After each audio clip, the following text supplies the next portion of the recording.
नमस्कार दोस्तों। अगर आप चीन के नागरिक हैं तो तीन चीजों के बारे में बात करने से आप बचना चाहेंगे: ताइवान, सरकार और तियानमेन स्क्वायर। चलिए इतिहास के उस पहलू को टटोलते हैं जिसके बारे में अलग अलग संस्थाओं की अलग अलग राय है।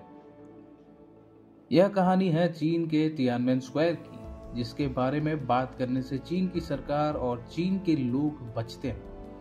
वहीं पश्चिमी मीडिया और पश्चिमी देश इस मुद्दे को एक प्रोपेगेंडा के तहत बार बार उठाते हैं। आइए देखते हैं क्या हुआ था तियानमेन स्क्वायर में 1989 में। जैसा कि हम सब जानते हैं कि चीन को बनाने में माओ जेडोंग का बहुत बड़ा हाथ था, लेकिन 1960 के दशक में माओ सरकार से बाहर था। उसे लगता था कि यह नया दौर पूंजीवादी और उदारवादी है। उसे यह नया दौर पसंद नहीं था। उसने सोचा इसे बदलने के लिए एक सांस्कृतिक क्रांति की आवश्यकता है। इस क्रांति में छात्रों ने बढ़ चढ़कर हिस्सा लिया और वे लोग अपने आप को रेड गार्ड कहकर बुलाते थे। इन लोगों ने सरकार और कर्मचारियों से लड़ाई शुरू कर दी। यह छात्र खुद को रेवोल्यूशनरी कहते थे और सरकार पर देशद्रोह का आरोप भी लगाते थे। यह कहना गलत नहीं होगा कि चीन की सांस्कृतिक क्रांति एक डरावना राज था, यानी आतंक का राज था, जिसको सम्मिलित करके माओ और उसके साथ के लोग अपने आप को शक्तिशाली बनाना चाहते थे। इस क्रांति ने चीन की सामाजिक व्यवस्था पर बहुत बुरा प्रभाव डाला, जिससे वहां का समाज अभी भी उबर नहीं पाया है। इसने चीन के समाज पर इतनी गहरी क्षति पहुंचाई थी कि चीन की बड़ी आबादी अपने आप को इससे जोड़ती है, और यहां तक कि चीन के राष्ट्रपति शी जिनपिंग के पिता की निंदा भी इस क्रांति में की गई थी। खैर, माओ की मौत 1976 में हुई। इस घटना से पहले चीन में उथल पुथल हो रही थी। माओ की मौत के बाद उसकी पत्नी और उसके इनर सर्कल, जिसे गैंग ऑफ फोर के नाम से जाना जाता था, गिरफ्तार हो गया। इसके बाद डेंग जियाओपिंग का दौर आया। इसमें चाइना को बाजार आधारित अर्थव्यवस्था बनाया गया। बाकी दुनिया ने इसकी सराहना की और कहा कि यह चीन के लिए एक निश्चित रूप से बड़ा कदम है। पश्चिमी देशों की माने तो अगर चीन पूंजीवादी बन गया तो चीन के साथ साथ पश्चिमी देश भी अमीर होंगे और इससे सभी के जीवन का स्तर ऊपर किया जा सकता है। सबसे अमीर चीनी लोग सरकार में अपना नियंत्रण बढ़ाने का प्रयास कर रहे थे। इससे चीन की सरकार को एक लचीली आर्थिक नीति बनानी पड़ती और सरकार को लोकतांत्रिक भी होना पड़ता। अगर देखा जाए तो पश्चिमी लोकतंत्र और आर्थिक समृद्धि हाथों में हाथ डाले चलते हैं। पश्चिमी दुनिया डेंग जियाओपिंग के उठाए गए कदमों से बहुत खुश थी। इसके बाद हम सीधे 80 के दशक में चलते हैं। 80 के दशक में डेंग जियाओपिंग ने आर्थिक सुधार का सुझाव दिया और उन्होंने नौकरशाही की आलोचना की। साथ ही साथ नेतृत्व में सुधार और लोकतांत्रिक विकेंद्रीयकरण की वकालत भी की। यह समझना जरूरी है कि बाजार आधारित अर्थव्यवस्था के लिए निजी उत्पादन के साधन चाहिए और वस्तुओं और सेवाओं की मांग और आपूर्ति के हिसाब से अस्थिर कीमतें होनी चाहिए। इसके बाद अर्थव्यवस्था का विकेंद्रीयकरण किया गया और इसी के बाद चीन में पश्चिमी निवेश आना शुरू हुआ और इसी तरह से वस्तुओं की कीमतें बाजार आधारित निजी तंत्र की ओर बढ़ी। यहाँ पर यह ध्यान देना जरूरी है कि उत्पादन सरकार के कब्जे से मुक्त था, मगर कीमतों की अगर बात करें तो वो अभी भी सरकार द्वारा ही तय की जा रही थी और यह सब चीन के आयरन राइस बोल व्यवस्था के अंदर आता था। आयरन राइस बोल व्यवस्था चीन की एक कल्याणकारी योजना थी जिसके तहत वस्तुओं की कीमतों पर कड़ा नियंत्रण रखा जाता था। लेकिन इसके बाद कीमतों पर धीरे धीरे नियंत्रण को छोड़ा गया। जब भी किसी वस्तु की कीमत पर सरकार अपना नियंत्रण छोड़ती थी, तब लोगों को पहले से ही आगाह कर दिया जाता था कि किस तारीख को ऐसा किया जाएगा, ताकि लोग पहले से ही सामान खरीद लिया करें। अगर बताई गई तारीख के बाद सामान खरीदे तो ज्यादा रकम देनी पड़ती थी। इसका असर क्या पड़ा? लोगों ने सामान खरीदकर जमा करना शुरू कर दिया, ताकि जब सरकार दामों से अपना नियंत्रण हटाए तो इस जमा किए सामान को ऊंचे दामों पर बेचा जा सके। इससे पूरे देश में विनियंत्रित कीमतों वाले सामान की कमी होने लगी, जिसके कारण अकाल आने लगा। चीन की अर्थव्यवस्था ताश के पत्तों की तरह ढहना शुरू हो गई थी और इसके ऊपर से चीन की अर्थव्यवस्था को दीमक की तरह खोखला करता हुआ था भ्रष्टाचार, जो हर तानाशाही सरकार में पाया जाता है। 1970 और 80 के दशक में चीन एक गरीब देश हुआ करता था। तो सवाल यह उठता है कि विनियंत्रित कीमतों वाली वस्तुओं को इतनी तादाद में खरीद कौन रहा था? ये थे सरकारी लोग, सेना के उच्च स्तरीय अफसर या चाइनीज कम्युनिस्ट पार्टी के सदस्य। इन लोगों के पास दौलत भी थी और भीतरी जानकारी भी कि सरकार किन किन वस्तुओं की कीमतों पर अपना कब्जा हटाएगी। इसी तरह के भ्रष्टाचार ने 1990 में रूस में निजीकरण की पहल को नुकसान पहुंचाया था। चाइनीज कम्युनिस्ट पार्टी के भी दो गुट थे। एक का नेतृत्व कर रहा था हु याओबैंग। ये गुट राजनीतिक स्वतंत्रता की बात करता था, जबकि दूसरे गुट का नेतृत्व कर रहा था चेन यंग, जो आर्थिक सुधार पर रोक लगाने की बात करता था। इसी दौरान चीन के एक प्रोफेसर फेंग ली जी, जो अमेरिका के प्रिंसटन यूनिवर्सिटी में एस्ट्रोफिजिक्स पढ़ाता था, बीजिंग वापस लौटता है और फिर चीन के अलग अलग विश्वविद्यालयों में घूमने के लिए जाता है। इसी सफर के दौरान वो छात्रों को अमेरिकी उदारवाद, मानवाधिकार और शक्तियों के विभाजन जैसे आदर्शों से परिचित कराता है। ये सारी बातें सीसीपी को पसंद नहीं आती। पार्टी फेंग पर आरोप लगाती है कि उन पर पश्चिमी प्रभाव है और वो चीन में दोबारा क्रांति लाना चाहते हैं। इस बात की भनक लगते ही चीन के विश्वविद्यालयों में छात्रों ने पार्टी के खिलाफ प्रदर्शन शुरू कर दिया और इसकी शुरुआत हुई थी हाइफे में। इस घटना के बाद प्रदर्शन धीरे धीरे पूरे चीन में फैलने लगा और सीसीपी ने फेंग और छात्रों पर आरोप लगाया कि वो दोबारा एक सांस्कृतिक क्रांति करने के मूड में है।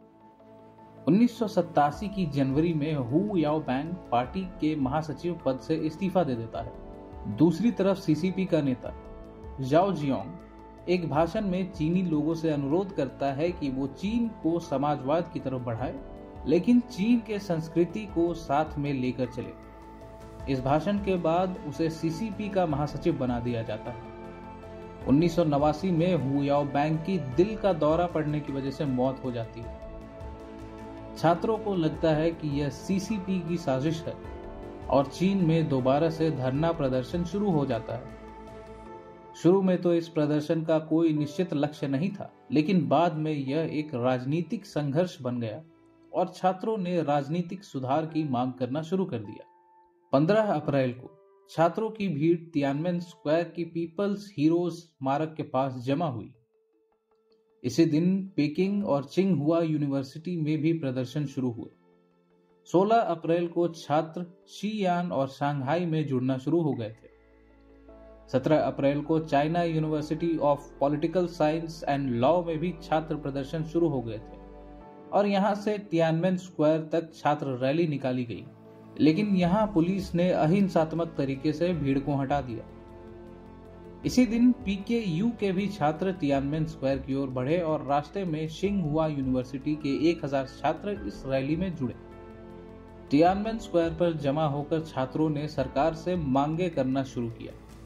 उन्होंने अपनी मांगों की एक सूची भी बनाई थी। छात्र हु याओबैंग की बातों से सहमत थे। वो लोकतंत्र और आजादी चाहते थे। छात्रों की मांगों की सूची में प्रेस की आजादी, शिक्षा के लिए अधिक बजट, बोलने की आजादी जैसी चीजें शामिल थी, जो आमतौर पर लोकतंत्र में मिलती है।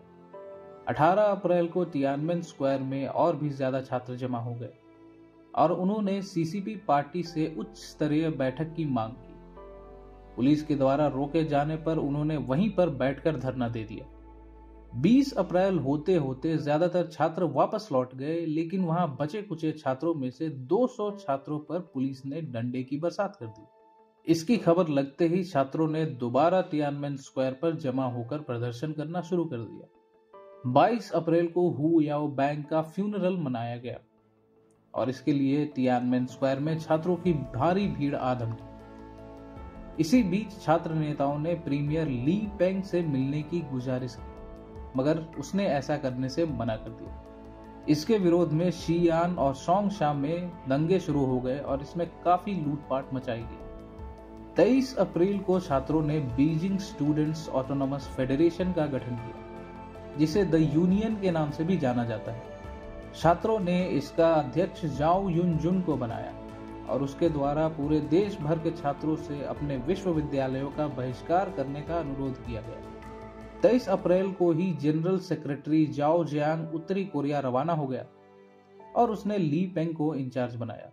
ये इंसान और पार्टी के उच्च स्तरीय अधिकारी इस छात्र आंदोलन को दबाना चाहते थे और उसने दोषारोपण शुरू कर दिया कि छात्र पार्टी की सत्ता को गिराना चाहते हैं। 25 अप्रैल को डेंग जियाओपिंग ने छात्र आंदोलन के खिलाफ कड़े कदम उठाने का फैसला किया और 26 अप्रैल को यह बात पीपल्स डेली अखबार में छपी, प्रदर्शनकारियों को चेताते हुए, और इस प्रदर्शन को पार्टी विद्रोही, देशद्रोही और दूसरा सांस्कृतिक क्रांति बताया गया। इसके विरोध में 27 अप्रैल को तियानमेन स्क्वायर में और भी ज्यादा छात्रों की भीड़ जमा हो गई, लेकिन छात्रों ने एंटी कम्युनिस्ट विद्रोह को रोक दिया अपने आप को और इस प्रदर्शन को देशभक्त बताने के लिए। उन्होंने कहा कि यह प्रदर्शन भ्रष्टाचार के खिलाफ है। इसके जवाब में प्रीमियर ली पेंग सिर्फ सरकार द्वारा मान्यता प्राप्त छात्र संघों से मिला। इस सभी घटनाओं के बीच जाओ जियांग बीजिंग लौटा।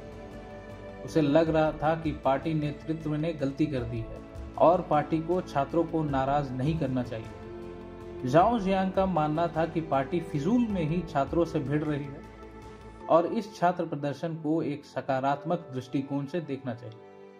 उसने प्रेस को भी आदेश दिया कि जब तक यह प्रदर्शन भ्रष्टाचार विरोधी है तब तक इसके खिलाफ खबर न छपवाई जाए और इसका असर तुरंत दिखाई दिया। छात्रों का प्रदर्शन धीमा पड़ने लगा। 4 मई पीकेयू और बीकेयू के छात्रों को छोड़कर सभी विश्वविद्यालयों के छात्रों ने प्रदर्शन को खत्म करने की घोषणा कर दी। द यूनियन टूटने लगा था। गैर कट्टरपंथी छात्र नेताओं ने सरकार के फैसले का खुले दिल से स्वागत किया, लेकिन कुछ छात्र नेता चाहते थे कि प्रदर्शन बढ़े क्योंकि सरकार भरोसेमंद नहीं है और अधिक खुले टकराव की जरूरत है। 13 मई को छात्रों ने भूख हड़ताल शुरू कर दी जब उन्हें पता लगा कि रूस के राष्ट्रपति चीन के दौरे पर आने वाले हैं। 1960 के दशक से चीन और यूएसएसआर के बीच का संबंध कुछ खासा दोस्ताना नहीं था और इसी को बदलने के लिए मिखाइल गोर्बाचोव 1985 से कोशिश कर रहे थे। 1988 में डेंग जियाओपिंग ने गोर्बाचोव को एक रूसी चीन बैठक पर बुलाया, मगर छात्रों का प्रदर्शन इस पर पानी फेर सकता था और इसके कारण चीन और रूस के बीच संबंध दोबारा से टूट जाते। छात्र चीन की सरकार को कमजोर दिखाकर अपनी बात मनवाना चाहते थे। 13 मई को 3 लाख छात्र तियानमेन स्क्वायर पर आकर जमा हुए और उनको आम लोगों का समर्थन प्राप्त था। इसके कारण दूसरे विश्वविद्यालयों में प्रदर्शन दोबारा से शुरू हो सकते थे और छात्र तियानमेन स्क्वायर की ओर बढ़ सकते थे, और ये हुआ भी। छात्र तियानमेन स्क्वायर की ओर बढ़े और ऐसा करते समय उन्होंने कम्युनिस्ट इंटरनेशनल गाया। ऐसा इसलिए ताकि इस प्रदर्शन को पार्टी विरोधी न समझा जाए। डेंग जियाओपिंग ने तुरंत ही तियानमेन स्क्वायर को खाली कराने का आदेश दिया ताकि गोर्बाचोव और रूसी सरकार यह न समझे कि चीन की सरकार कमजोर है। इसी बीच जाओ जियांग तियानमेन स्क्वायर पहुंचता है और छात्रों से बातचीत करता है ताकि इस परिस्थिति का कुछ सुझाव निकाला जा सके और यह सुनिश्चित किया जा सके कि छात्र अपने अपने घर वापस लौट जाए। लेकिन ये लोग ऐसा क्यों कर रहे थे? दरअसल गोर्बाचोव के लिए एक स्वागत समारोह होना था तियानमेन स्क्वायर पर, लेकिन यह छात्र प्रदर्शन चीन की सरकार के इरादों पर पानी फेर दे रहा था और इधर छात्रों को लग रहा था कि प्रदर्शन ना रोककर सरकार से अपनी बातों को मनवा सकते हैं। लेकिन इसके उल्टा चीन की सरकार ने स्वागत समारोह उस रनवे पर करवाने का फैसला किया जहां गोर्बाचोव लैंड करने वाले थे। इसने छात्रों की मोल भाव करने की शक्ति पर एक सीमा लगा दी। चीनी सोवियत बैठक के लिए प्रेस पर प्रतिबंध कम थे और प्रेस ने छात्र प्रदर्शनों को सकारात्मक ढंग से दिखाने का काम भी किया। छात्र नेता भी सरकार से मिले, एक बैठक हुई, बातचीत हुई, मगर जब छात्र नेताओं को पता चला कि ये बैठक टीवी पर प्रसारित नहीं हो रहा है तो उन्होंने इस बैठक का बहिष्कार कर दिया। नतीजा यह हुआ कि चीनी सोवियत बैठकों के दौरान छात्रों का प्रदर्शन चलता रहा। 17 और 18 मई को लाखों प्रदर्शनकारी बीजिंग में जमा हुए। चाइनीज रेड क्रॉस इन प्रदर्शनकारियों को स्वास्थ्य संबंधी सामान और सेवाएं उपलब्ध कराने का काम कर रही थी। विदेशी पत्रकार भी इस प्रदर्शन को प्रसारित करने के लिए वहां मौजूद थे। बीजिंग में और भी छात्रों का जमावड़ा बनने लगा और वहां के अधिकारियों को समझ नहीं आ रहा था कि इस स्थिति को कैसे नियंत्रित किया जाए। प्रदर्शन आग की तरह 400 से भी ज्यादा चीनी शहरों में फैल गया। 17 मई को ही सीसीपी ने एक बैठक बुलाई और यहां पर जाओ जियांग के समझौते वाली नीतियों की निंदा की गई। डेंग जियाओपिंग ने कहा कि अब सरकार पीछे नहीं हट सकती और बीजिंग में मार्शल लॉ लगाना पड़ेगा। छात्रों के प्रदर्शन को एक बुर्जुआ उदारवादी प्रदर्शन कहा गया। जाओ जियांग अभी भी छात्रों पर कड़े हथकंडे अपनाने से बचना चाहता था, जबकि ली पेंग और डेंग जियाओपिंग को ये एक जरूरी कदम लग रहा था। 18 मई को ली पेंग छात्रों से मिलता है ताकि जनता के आक्रोश को शांत किया जा सके, लेकिन यहाँ पे छात्रों की मांग थोड़ी अलग होती है। वो चाहते थे कि 26 अप्रैल को छपी खबर में जो छात्रों को गलत तरीके से देशद्रोही कहा गया है उसे वापस लिया जाए और इस आंदोलन को देशभक्त आंदोलन घोषित किया जाए। 19 मई को जाओ जियांग और वान जी बाओ तियानमेन स्क्वायर पहुंचते हैं। दोनों छात्रों से अपील करते हैं कि वो चुपचाप घर लौट जाए। इसी दिन डेंग जियाओपिंग ने जाओ जियांग को जनरल सेक्रेटरी के पद से हटा दिया। 20 मई को बीजिंग में मार्शल लॉ घोषित कर दिया गया। लगभग 2.5 लाख सैनिक 14 टुकड़ियों में बंटकर बीजिंग को बाहर से घेर लेते हैं, मगर प्रदर्शनकारी उन्हें बीजिंग में घुसने नहीं देते। इसी कारण कुछ घंटों बाद सेना वापस लौट जाती है। ऐसा लगने लगता है कि छात्रों की जीत हो गई है, लेकिन दूसरी तरफ पूरे देश में सेना की टुकड़ियों को सतर्क कर दिया जाता है। छात्र भी इससे परेशान हो जाते हैं। अब ना तो ये लोग अपने नेताओं को चुन पा रहे थे और ना ही सरकार इनसे बातचीत कर रही थी। ज्यादातर छात्र नेताओं के लक्ष्य भी साथ में मेल नहीं खा रहे थे। कुछ छात्र नेताओं ने सेना के डर से प्रदर्शन को कम करने की कोशिश की। इस भ्रमित करने वाले समय में लाउड स्पीकर के नियंत्रण को लेकर झगड़े शुरू हो जाते हैं। यह माना जा रहा था कि जो भी लाउड स्पीकर पर कब्जा करता है वह विद्रोही पक्ष का नेता है। अलग अलग छात्र संघ एक दूसरे पर सरकार के साथ मिला होने का आरोप लगाना शुरू कर देते हैं। 1 जून को ली पेंग एक रिपोर्ट जारी करता है जिसमें प्रदर्शनकारियों को आतंकवादी करार किया जाता है और यह कहता है कि तियानमेन स्क्वायर को खाली करवाने के लिए कड़े कदम उठाना कोई गलत बात नहीं है। अन्य रिपोर्टों में दावा किया जाता है कि छात्र बुर्जुआ उदारवाद का प्रतिनिधित्व कर रहे हैं और उन्हें अमेरिकी समर्थन प्राप्त है। 2 जून को छपे अखबारों में प्रदर्शनकारियों को चेताया जाता है कि अगर वो तियानमेन स्क्वायर को खाली नहीं करेंगे तो उन पर सेना की कार्यवाही की जाएगी। इसके कारण प्रदर्शनकारी और आग बबूला हो जाते हैं। इसके जवाब में सेना की एक गाड़ी 4 आम लोगों के ऊपर चढ़ा दी जाती है। इस खबर को सुनते ही प्रदर्शनकारी सड़कों पर अवरोध लगा देते हैं ताकि सेना के वाहन दोबारा ऐसा ना कर पाए। इसी दिन छात्र दोबारा भूख हड़ताल पर बैठ जाते हैं। 3 जून को पुलिस प्रदर्शनकारियों पर आंसू गैस का इस्तेमाल करती है और इसके जवाब में प्रदर्शनकारियों ने निहत्थी पुलिस पर पत्थरबाजी कर डाली। इस घटना के कारण शाम को 4:30 बजे सीसीपी, मिलिट्री और सरकारी अधिकारियों की बैठक बुलाई और बीजिंग में मार्शल लॉ लागू कर दिया गया। सेना को ऐसा सीधा आदेश तो नहीं मिला था कि प्रदर्शनकारियों को गोली मारकर हत्या कर दी जाए, लेकिन उनसे कैसे निपटा जाए इसके बारे में भी कोई स्पष्ट निर्देश नहीं दिया गया था। सेना की कार्रवाई के बारे में टीवी पर पहले से चेतावनी दे दी गई और लोगों से अनुरोध किया गया कि वे घर पे ही रहे। पीएलए ने बीजिंग को घेर लिया और सेना ने हवा में फायरिंग करना शुरू कर दिया ताकि भीड़ को हटाया जा सके, लेकिन इसका कुछ असर ना होते हुए देखकर अंत में सेना ने प्रदर्शनकारियों पर ही गोलियां बरसाना शुरू कर दिया। इसके बाद आता है 5 जून का वो फेमस दिन जिसकी वीडियो आप हर जगह देखते हैं। एक आदमी टैंकों के रास्तों पर खड़ा है और कुछ देर बाद वो टैंक पर चढ़कर सैनिकों से बात करने लगता है। यही है तियानमेन स्क्वायर की घटना जो चाइनीज सरकार आज भी छुपाती है।